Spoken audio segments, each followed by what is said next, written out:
back rather than go in and confront the gunman. GOP South Carolina Congresswoman Nancy Mace is here in Charlotte, North Carolina with us this morning and joins me now. Good morning. Good morning. Glad to have you here in Charlotte. I will talk about the race and your first time, you said, to a racetrack in just a moment. But let's pick up on this sad news. President Biden scheduled to go to Uvalde with this news that I don't know if the communications broke down, if the equipment broke down, if the equipment wasn't in hand, but something failed in the process of communicating what was happening inside that classroom. Something failed miserably, and I hope that the president will not politicize this event, which is why it's so important that we get all the information and gather all the information before we really start talking about it.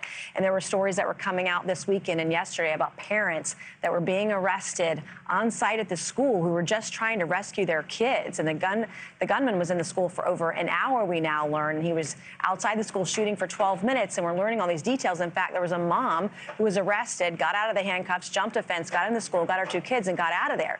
And so we have a lot of questions, I think, the community, and they deserve answers to those questions. And I hope that's where we'll focus on the days ahead and figure out what happened and why. And that should be our focus, as you said, in the days ahead. And I agree with you. I hope we don't hear the president politicize this tragedy. But as we move beyond the initial investigation, do you think there are things that Congress can do in a bipartisan manner, whatever that may be, addressing school security? Are there things that Democrats and Republicans can come together on to try to stop what seems to be a growing tragedy? Absolutely. But to find common ground, we have to find common sense. So what we've seen in years past are either side politicizing a tragic event to their political gain. And that's not what needs to happen right now. I have two kids, one's in high school and one's in middle school.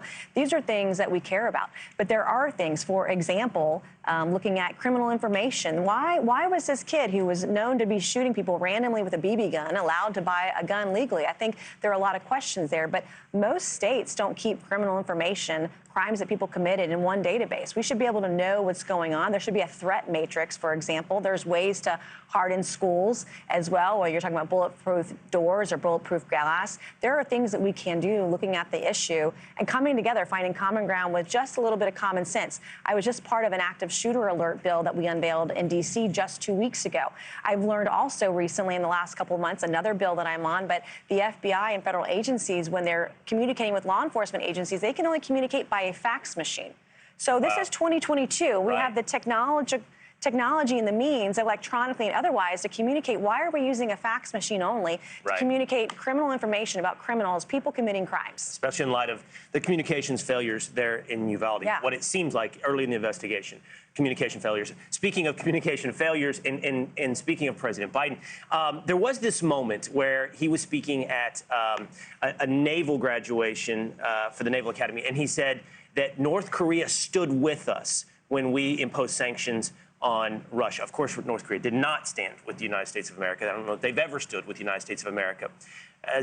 What do we read into the president's? It would be nice if this were the first time, but it's not. So what do we read into the president's mistakes? Well, he should go to the DMZ between North and South Korea and see where they actually stand. On the world stage, we look weak, and the world is strong only when America is strong. We need a president who isn't going to whisper into his microphone in front of future leaders of this country. We need someone who's going to be serious, who's going to be strong, who's going to be stable and steady. And that's what our country needs right now, and that's what the world needs right now. And we've got to stop this far-left partisanship, and we really have to come together, because whether you're talking about the border and immigration, shooting in our schools, Ukraine, Afghanistan, there are so many issues facing our country right now, and all we're doing is dividing us rather than unite us. And where we agree, that's where we should be working together. So I know you grew up in a military family. Your father, retired brigadier general. You grew up or born at Fort Bragg here in North Carolina. Yep. And here you are with us. As I said, it's your first time to a track. First time here to the track. And it's a special race. It's not just any race. This is the one where they honor, and there's a picture, I believe, of your father on the screen right now. Yep. Where they honor those who we have lost in service of this country.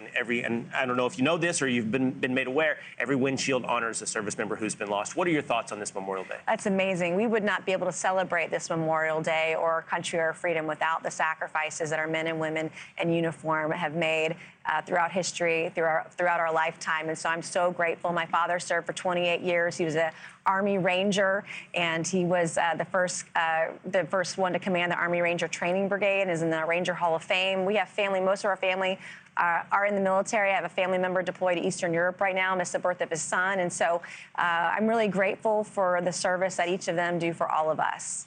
Well, we're grateful you got up early. I know you did, and made it up here to the track in Charlotte. And we're glad to have you on Fox and Friends. Thank you so much. All right. All right, Rachel.